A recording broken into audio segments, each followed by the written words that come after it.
আরেকটা বিষয়, ইন্ডিয়া আর আওয়ামী লীগ হিন্দুদেরকে মাঠে নামাইছে, এইটা বলে যে তাদের উপর নির্যাতন হইতেছে।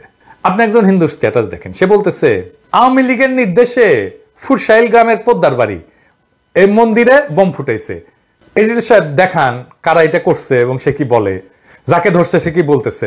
আমরা 3 জন ছিলাম। মাসুদ খান পাঠাইছে। কোনো টাকা অফার করছিল না, আমরা তো তার কথাই আর কি ফুটাইছি। কোন জায়গায় ফুটাইতে বলছে? মন্দিরের সামনে ফুটাইছি। কোন এলাকায়? ফুরসাইল। কে ফুটাইতে বলছিল? কে? মাসুদ। আপনি কি মাসুদ খান? আমি কি নেতা? মাসুদ খান নেতা? উনি বোম ফুটাইতে গেছে মন্দিরে, বোম মারতে অর্ডার দিছে। আচ্ছা ঠিক আছে, কটা বোম? আমরা তো 2টা বোম ছিল। 2টা বোম দিছিল। কি নিয়ে আইছিলা? না, আমাদের বোম ছিল। সাথে কি নিয়েছিলা? বাইক নিয়েছিলা? না, সাথে একটা বাইক ছিল। কে কে ছিল সাথে? সাথে কে কে ছিল? 3 জন। নাম কি? সমিত, তুহিন আর আমি। ওকে। আচ্ছা, তোমাদের কোনো টাকার অফার করে না? কি বলে নিছে? কি বলে নিছে তোমাদের? তোমাদের কি বলে ওখানে নিছে? কি বলে দিছে এটা বলো। আমাদের বোম ফুটাইতে বলছে আর কি, ফুটাইছি। কইছে এটা বন্ধ করে দিতে কোনো টাকা পয়সা দিছে? কোনো টাকা পয়সা দিছে কোনো? না। সে বিষয়ে তুমি কিছু জানো? না না, তারা জানে মাল্লা কেন? ওটা জানি না। তা তোমরা মাল্লা কেন? তোমার স্বার্থ কি?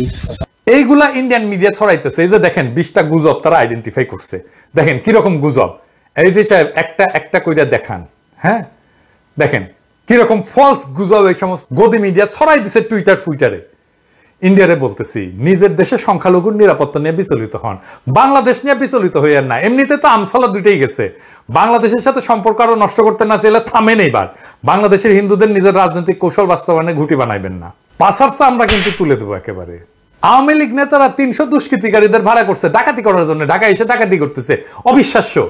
তো হিন্দু ভাইরা একটু শুনেন, হাসিনার শাসনকে ফিরে আনার জন্য হিন্দু নির্যাতনের কাঠ খেলবেন না। এই অস্থির সময়ে দুর্বৃত্তরা সুযোগ নেয়। আওয়ামী লীগের মুসলমান নেতারা মাইর খায় নাই, বিভৎস ভাবে মাইর খাইছে, মারা গেছে, বাড়ি ঘরদোর পুড়াই দিছে, দেয় নাই? কত বড় বড় নেতাদের বাড়ি ঘর, শেখ মুজিবের 32 নম্বর পুড়াই দিছে।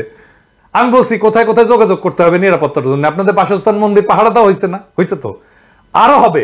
কিন্তু এটাকে ইস্যু বানায় বিপ্লব বানচালের চেষ্টা করবেন না, আপনাদের দোহাই লাগে।